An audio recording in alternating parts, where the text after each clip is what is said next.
The air in the house felt thick, heavy with tension. The lights flickered, casting long shadows on the walls. His breath came in short, panicked gasps. 911. What's your emergency? The operator's calm voice contrasted sharply with his own rising fear. My wife, she's attacking me. His voice trembled, each word laced with terror. The operator's questions came rapid fire. Where are you? Is she still there? He glanced over his shoulder. She stood in the doorway. Her face was expressionless, but her eyes were cold. A chill ran down his spine. He swallowed hard, fighting to keep his voice steady. I'm in the living room. I can hear her footsteps. His hands trembled as he gripped the phone tighter. Stay on the line, sir, the operator urged. He could hear the muffled sound of her heels clicking against the hardwood floor. Step. Closer. His heart hammered in his chest. Please help me, he gasped. She stepped into the room, her presence suffocating. The silence between them was deafening.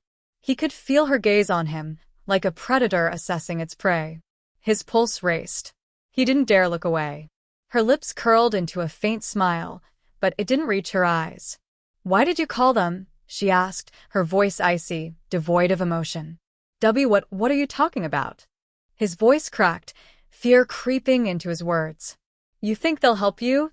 Her smile widened, cruel and calculating. The operator's voice crackled through the phone. Sir, are you still there? He couldn't respond. The phone slipped from his trembling fingers. His eyes widened as she stepped closer. He reached for the phone, but it was too late. A sharp pain seared through his chest. Blood began to pool around him. He gasped for air, his vision blurring. The last thing he saw was her standing over him, her cold eyes watching him fade. The operator's voice called out his name, but there was no answer. Only the sound of his breath, growing fainter with each passing second. And then nothing. The room was still, too still. The phone lay on the floor, its screen dark. The silence was overwhelming, suffocating. Her silhouette loomed in the dim light, a statue carved from ice. She didn't move. Her eyes never left his body, now motionless. Blood trickled across the floor, pooling around his lifeless form. She stepped away from him, her heels clicking against the tiles. Every sound felt like an echo in the hollow space of the house. Her breath, steady and calm, filled the void. There was no panic in her, no remorse. She walked slowly toward the kitchen, almost leisurely. A faint hum escaped her lips, a tune he had once recognized. A melody that once felt comforting, but now it was chilling. Her hands moved deliberately as she wiped the blade clean. The red liquid stained the cloth, but it didn't faze her. She dropped the cloth into the trash, turning her back on the scene she had created. Outside, the wind howled against the windows. A storm was coming, but inside everything was still. She sat at the kitchen table, the phone still resting on the floor, forgotten. Her gaze was distant now, lost in thought. A faint smile crept onto her lips as she stared at nothing. No guilt, no remorse, just the quiet satisfaction of a plan perfectly executed. She ran her fingers through her hair, as if it were all just another ordinary day. The wind grew louder, rattling the windows. She glanced at the clock. It was only a matter of time before they arrived. But it didn't matter. She had already won. The storm outside raged on, but inside, the silence was all-consuming. Everything had changed, and yet nothing had. She would make sure of it. The doorbell rang, sharp and sudden, slicing through the quiet. Her eyes flickered toward the front door unfazed. The sound of the storm outside drowned out any other noise. But she heard them. Footsteps on the porch. Then the knock. 3 firm taps. She stood slowly, almost as if nothing had happened. She smoothed her dress and took one last look at the room. Her heart rate didn't rise, her breath didn't quicken. The knock came again, louder this time, insistent. She walked toward the door, her heels clicking on the hardwood. With each step, the weight of her actions seemed lighter, easier. The door swung open, and 2 officers stood in the doorway. They froze when they saw her, but not for long. They had questions. Her expression didn't change. "Ma'am, we received a 911 call. Is everything all right here?" The officer's voice was firm, but something in his eyes faltered.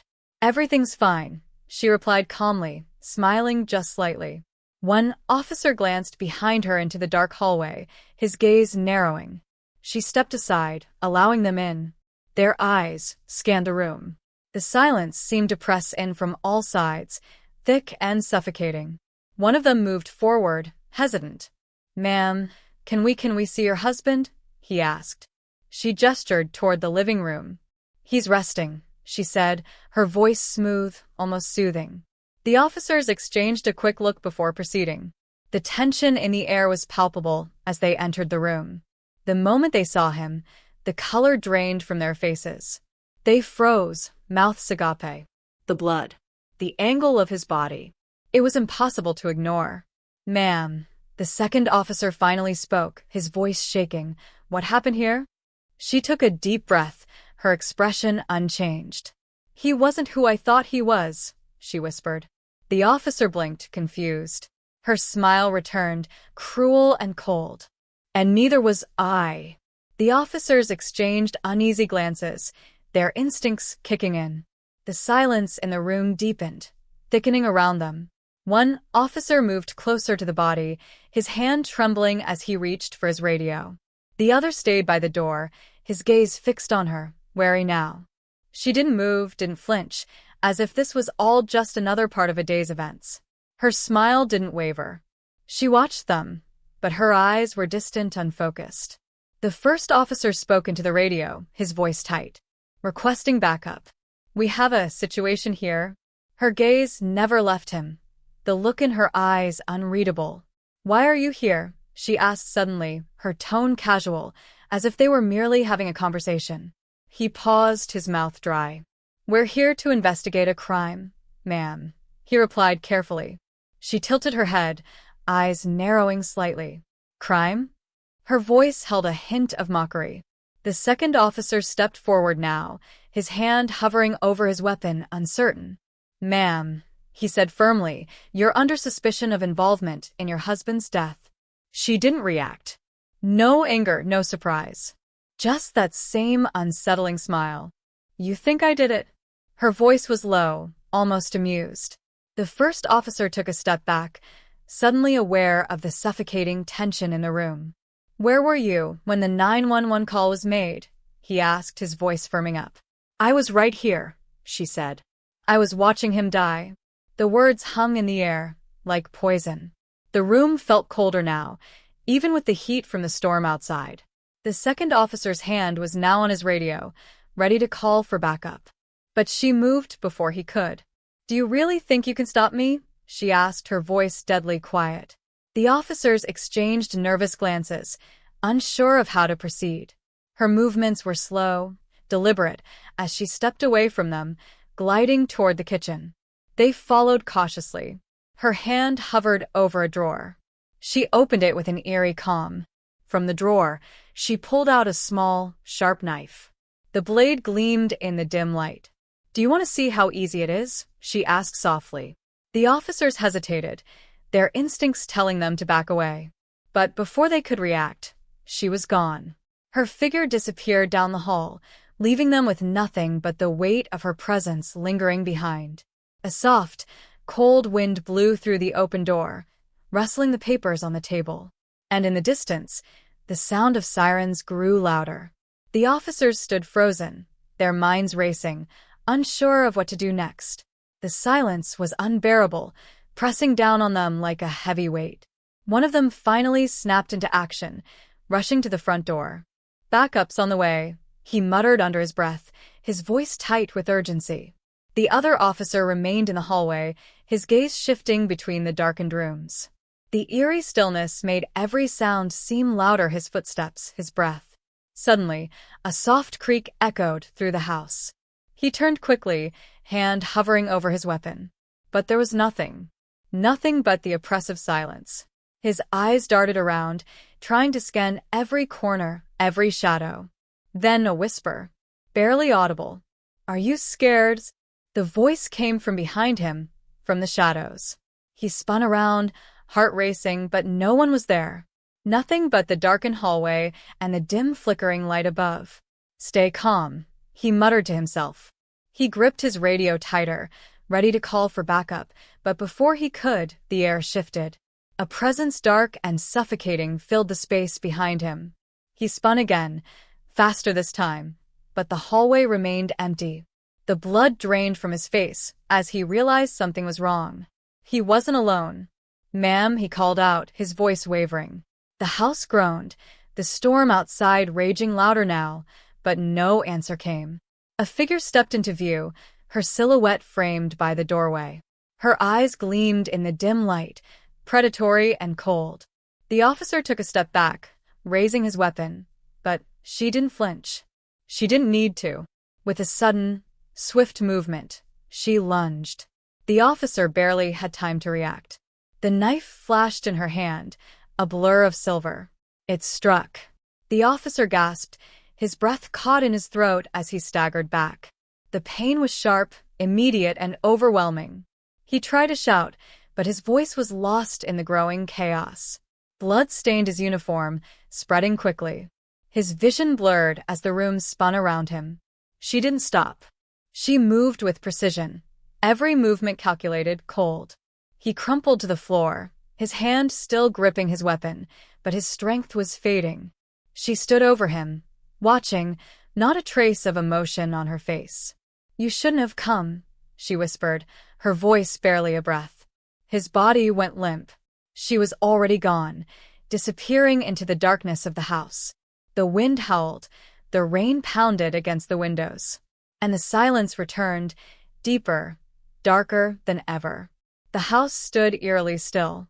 The storm outside raged, but inside, there was only silence. The officers were gone, their radios crackling in the empty hallways. She sat at the kitchen table once more, her hands folded neatly in front of her. Her face was calm, almost serene. No sign of panic.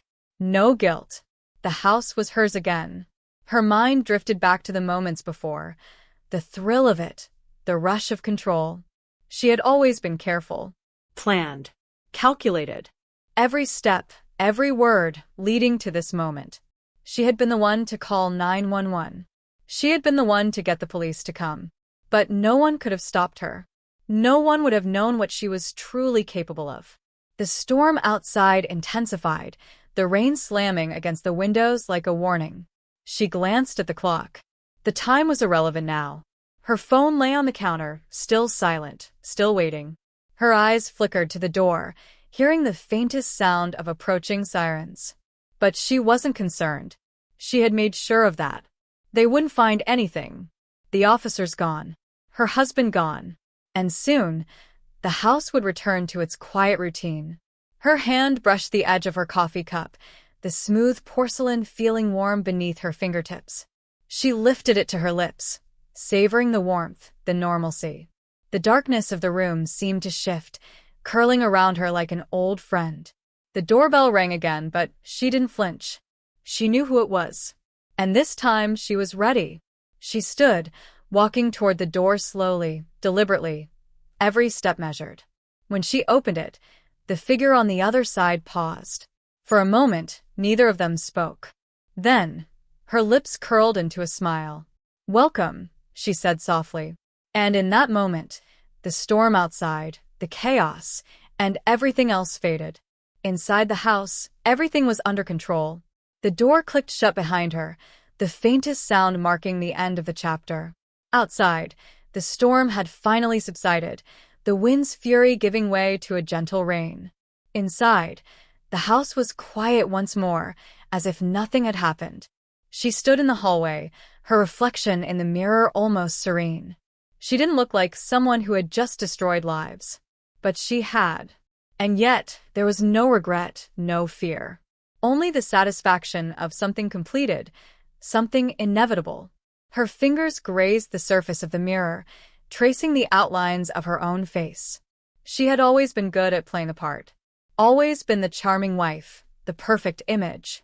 But under the surface she knew what she was, what she had always been. A predator. The final sirens in the distance faded, the sound of approaching officers now swallowed by the quiet. She could almost hear their confusion, their frustration at the trail that would lead nowhere. There was nothing left to find. The house, once filled with life, was empty. Only the echoes of a man's last breath lingered in the corners, fading with each passing moment. But she didn't think about him. She didn't think about any of it. She had done what was necessary. She had taken control, and now it was hers to keep. The doorbell rang again, but she didn't move this time. She wasn't interested in visitors. She had everything she needed. The house, her solitude, her mind all perfectly aligned. As she sat back down at the kitchen table, her fingers drummed lightly on the wood. The clock on the wall ticked steadily, its rhythm comforting in the stillness. She had won. No one would ever know the truth. And in the end, that was all that mattered. She smiled to herself, content. Her world was quiet again. And for the first time in years, it felt like peace.